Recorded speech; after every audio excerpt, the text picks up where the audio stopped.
পঞ্চগড় জেলা ও দায়রা জজ আদালতের ফটকে তালা ঝুলিয়ে শিক্ষার্থীদের বিক্ষোভ। দাবি, নিয়োগ বাণিজ্য, ঘুষ, দুর্নীতি ও অনিয়মের অভিযোগে প্রত্যাহার করতে হবে 4 বিচারককে।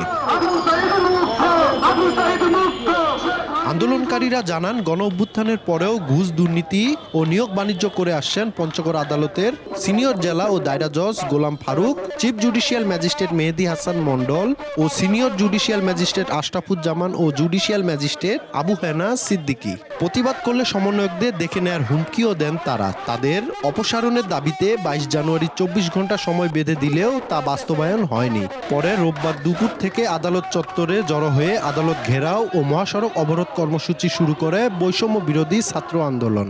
এই কোর্টের যে জজ এবং ম্যাজিস্ট্রেট বা চিফ জুডিশিয়াল ম্যাজিস্ট্রেট আছেন, এনারা প্রত্যেকজনই কারাপ্টেড। 4 জনের বিরুদ্ধে অভিযোগ ছিল, 4 জনই বিভিন্নভাবে কারাপ্টেড। আইন উপদেষ্টা আসিফ নজরুল স্যার বলেছেন তাদেরকে আইনের আওতায় দ্রুত এনে তার একটি দৃষ্টান্ত স্থাপন করবে এবং আমরা উদাত্ত আহ্বান জানাবো সারা বাংলাদেশের বিচারকদের, আপনারা এদের কাছ থেকে শিক্ষা গ্রহণ করুন।